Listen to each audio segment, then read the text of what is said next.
Welcome to Philly Fortune Talks with your host, Jake Penny, where the city's brightest minds share the secrets behind their success. Are you ready to be inspired? From pediatric dentistry to mastering multifamily real estate investments, Dr. David Iglewicz is redefining how professionals can achieve financial freedom. As a co-founder and managing member of Lake City Equity, David also has successfully transitioned from leading a dental practice to building a robust real estate portfolio. Join us on this episode to discover how he leveraged his skills to grow a business that manages over $250 million in assets and learn the strategies he's used to create wealth and leadership in multiple industries. David, it's a pleasure to have you on the show today. Well, thank you, Jake. This is fantastic. I'm all excited. So for the listeners that don't know you, give us a brief, where you came from through having your private practice to, managing and owning 200 a quarter of $1 billion in real estate. Yeah, good question. That's a great start. So thank you again for having me. So I'll get started. So really the dental industry, I did that. When did I graduate? 2001. See, this is going to bring back happy memories. And I enjoyed doing dentistry. But I it was 2015 that I was walking with my dad. He was not feeling so good, and I was walking with him, and it, he put his arm around my shoulder, and he told me, he's like, "I'm so proud of you, David." And I wasn't proud of myself, Mhm. and I told him, "Thank you, Dad. I love you." And then he passed, 2 weeks later, and because I knew he was really, really sick. And that was my wake up call. And that was the transition from dentistry to real estate. Was really, I knew I needed a change because I knew our lives were so short. And so I wanted more for my family. I wanted more for others. And that was really the wake up call and the transition point from the dentistry to the real estate or the multifamily. And I can dig in deeper on that, but that was really the wake up call on, you know, when you see an end of life kind of experience. Yeah, that's your sign. Yeah, so you're pretty much like you that moment you're like, wow, family is a lot more important than work, and I need to create time freedom to be able to spend more time and enjoy the good years. Without a doubt. Now, I'm not saying I don't work now. I'm working 7 days a week, but at least now I have a chance to drive my daughter to school if she wants me to. I have a chance, to hang out with my wife if she wants me to. So it's like, these are choices, and I can go in the middle of the day and have lunch with a group of friends, which wasn't possible before.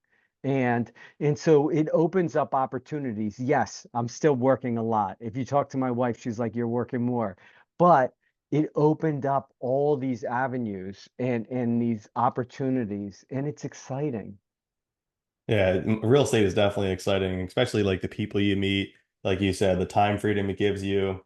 Yeah, you still work a lot per se. Yeah. It's working on your terms, but it also gives you have the time freedom to do what you want, where you want, and then you fit everything in. It's just like it's integration of work and life, and they all Yeah. just jive together. But like, how does like, all right, so you've had your children's dental health associates. How has that, like experience and skills from running that, for the longest time? And you said before this, you said you still go in twice a week. How has like skills and your experience transition like from that to, multifamily investing?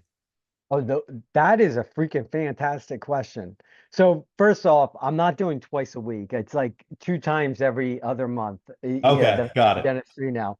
And but the skills that you learn, because dentistry is so like obviously in your face, like you're immersed with that other person, and it was children, and you're really, you're bonding with the whole family.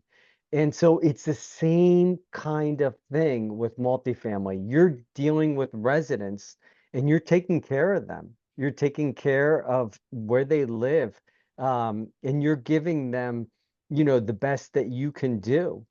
And it's the same thing as dentistry. So there was a lot of overlap. So people that are, dentists that want to get involved in this, it's like almost the same thing. I know when I explain it to people, they're like, "What are you talking about?" But it really is. You're taking care of people.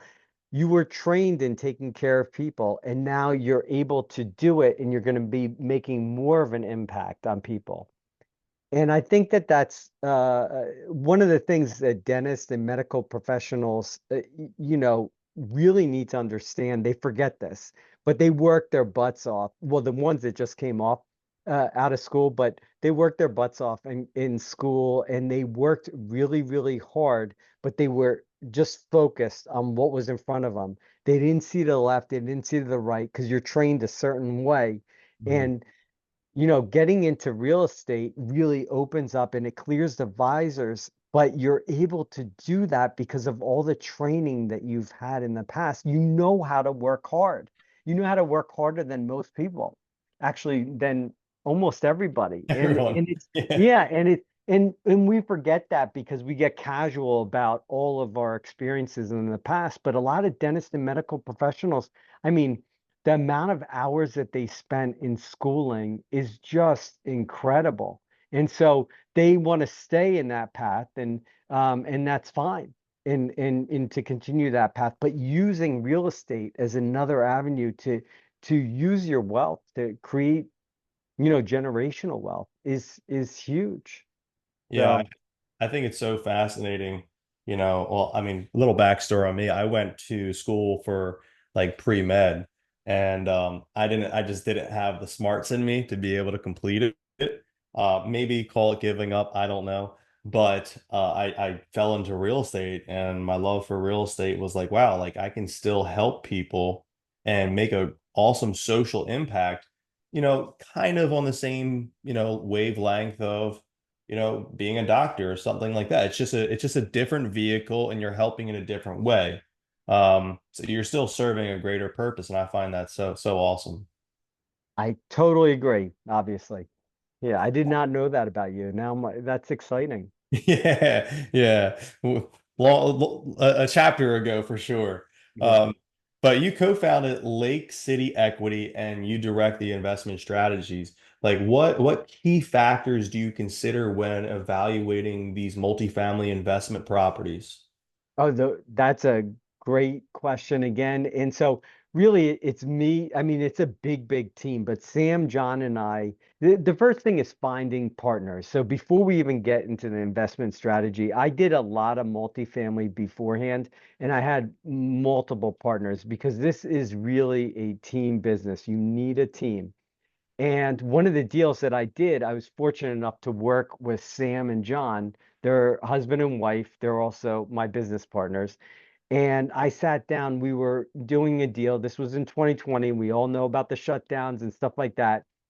So in 2021, we went to visit that deal because everything was, one person basically at a time in 2020. We went to visit the deal, and that was the first time I met them in person.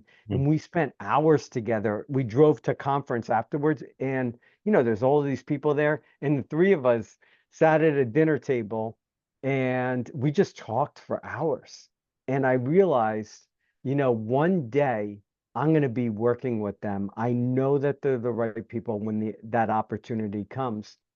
And it took a while, but fast forward like 6 or 12 months, and we, somehow through a friend of a friend, we ended up doing a deal together.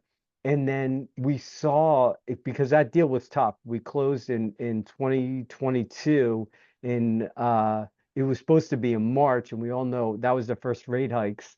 And then it ended up being June 2022, and there was a lot of struggles during that time, and it tested how well we would work together. So Mm. I just wanted to give you a background on our group.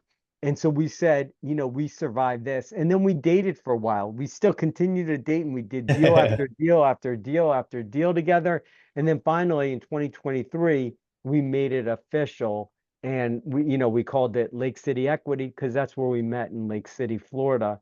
And so, Oh, we came up nice. with the name and yeah, and we put it together and now, yeah, we're rolling along. So they live in Mount Pleasant, South Carolina.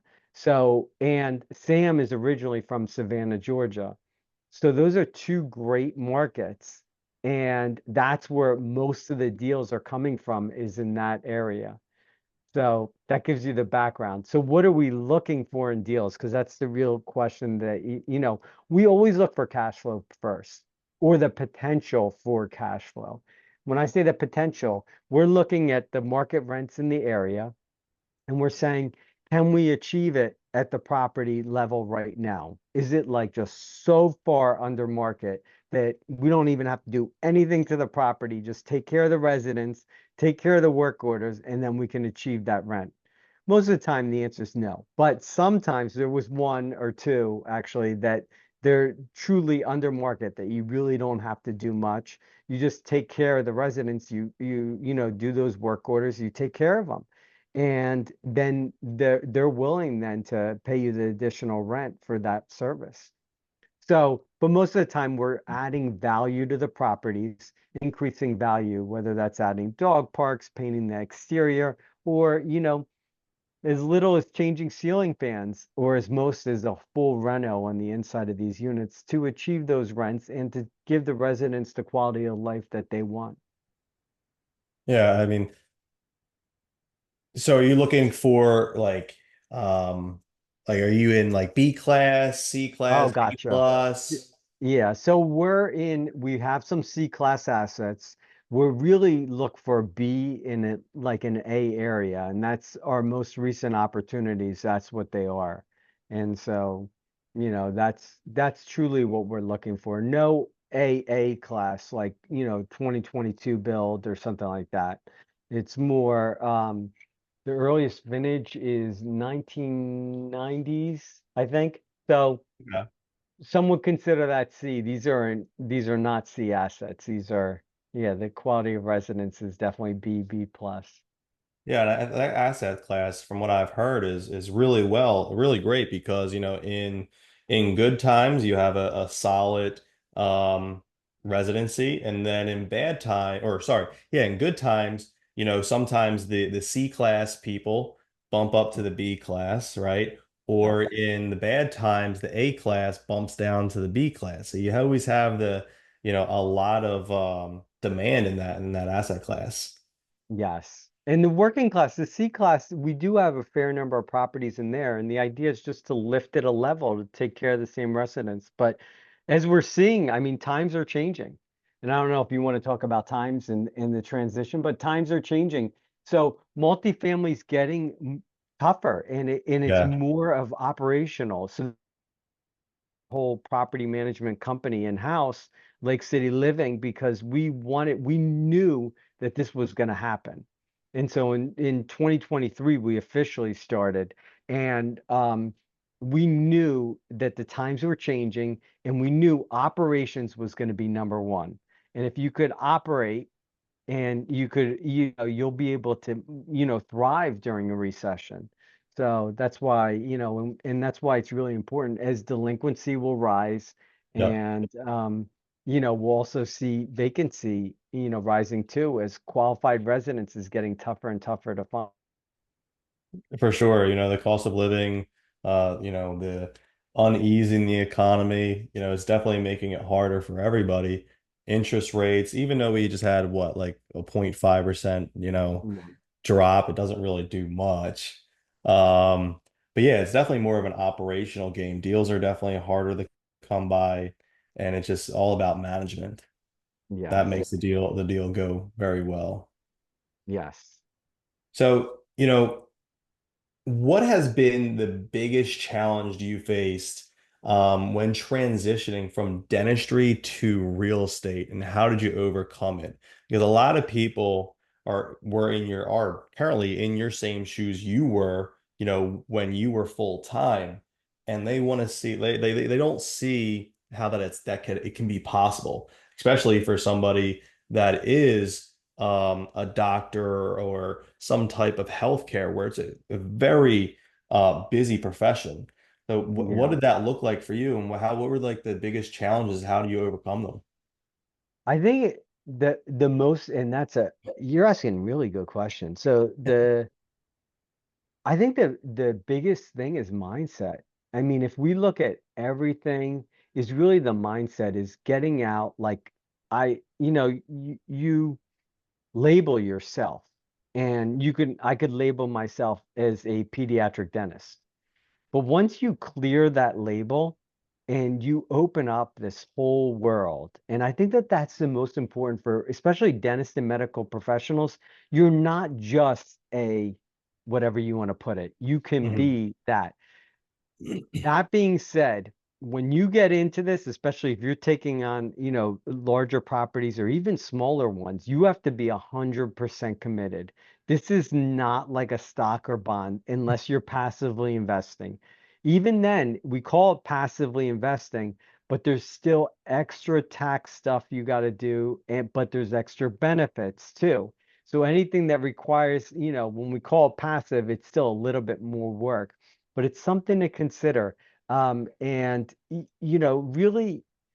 I think the mindset, going back to that mindset, is it is possible, and you have to allocate time for it, and you really have to stay focused. And I think that the best book that I read for that was Turning Pro. The first time I read that book, I was like, it's like whatever. Second time I read it, I was like, whoa, that was a game changer. And that's what we need to be as we're real estate professionals. So, you got to turn pro. And it's the same thing, with dentistry. You have to be the best that you could be. Real estate, same thing. So like you mentioned passive investing. For somebody like a dentist, right, that doesn't necessarily want to go out and build their own portfolio, but they still want to be able to kind of maybe reduce their hours and enjoy more of the roses and the fruits of their labor, right, and enjoy life a little bit more. How do they get like passively involved in multifamily without doing what you guys do? Yeah, no, that's a great question. So one of the things is you learn, you educate yourself. And because this is different, your financial advisor, it's highly unlikely your financial advisor is going to allow these kind of investments because truthfully, it takes away from their ability to make money because they usually can't make money on this kind of stuff, and they usually can't offer this kind of stuff unless you have a very sophisticated financial advisor. The other thing is you reach out to Jake or you reach out to us, and we have investments all the time because that was really our model, was really to help out other, dentists and medical professionals truly, you know, um, really maximize their dollars in the future. I saw what happened in 2008. I saw dentists, and I mean, I went to a dental meeting, and I saw 70, 80-year-old dentists having to go back to work after they retired for Wow. several years because they lost, through their financial advisors, they lost basically all their retirement or a huge chunk of it that was considered safe investments. And the reason is because they it was just the timing.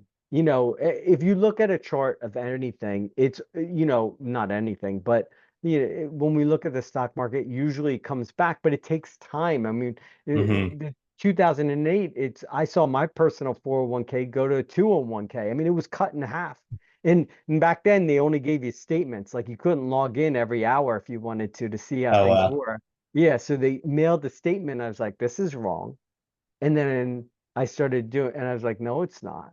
But it was one of those things, and they experienced the same kind of thing. And it took 4 or 5 years for that, for the stock market level to come back. But when you take out all the fees, it might have been 7 or 8 years before you were even break even from where you were before. So if you're Right. 70 and 80 and you need to pull out funds, I mean, you might not have enough. And so investing in this where you get your cash flow, you get your tax benefits, and you get your most important thing is your capital preservation or holding on to that initial capital. And those three things are, what we look for, and those are the most important things because I saw what happened in '08 and 2000, the dot-com bubble stuff. And, so those were the most recent experiences that most of my dentists and friends, had to go through. Yeah, I love real estate for that one particular reason is, for the majority of investors and operators that do it right, capital preservation is like the number one thing. Yep. It's like with a 401k, eventually that golden goose no longer produces golden eggs and you're just drawing on it and it's just reducing the principal capital all the time. Whereas with multifamily investments, like you said, your golden goose is never touched. It's just producing golden eggs every single month for you on mailbox money per se. Um, creating a substantial, an income for you, which is really nice. Yes. Very, very true. So you've managed, well, you're managing, a few $100 million in assets. What leadership qualities have been essential for your success in this industry? Because obviously you have a team, you all are team members. Leadership is definitely key in running a massive operation like you do. I think the most important, and this is something that I go to a lot. I work my best when I'm happy and calm. So calm and happy. And I know it sounds ridiculous, but if you call me up and say that there was a fire in an apartment building, if I react to that and I'm not calm and happy, I'm not going to be productive. So I work my best. That's why I smile a lot too. It reminds me to be happy. And so if I get that phone call, it's okay. We'll come up with a solution. So that's the next step. So that's step two is look for solutions. So it, a lot of people will complain about problems, but we look for solutions at Lake City. So we Hmm. always look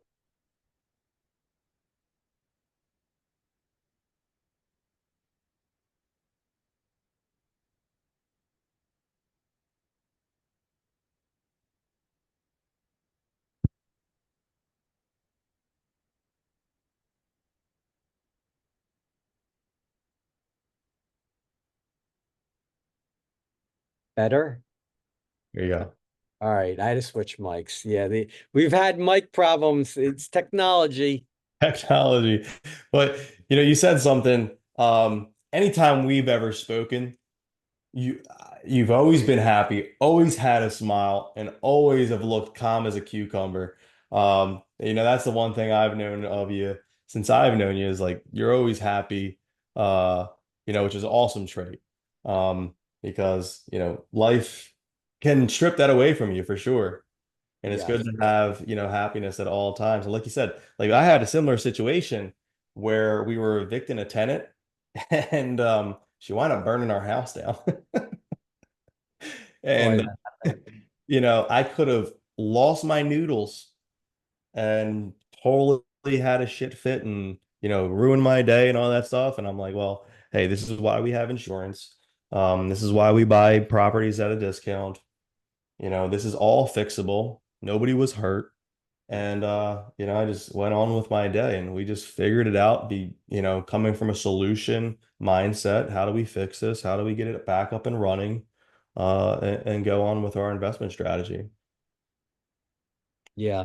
Sorry that happened. Yeah, these things happen, but that is the greatest mindset to have. Yeah, absolutely.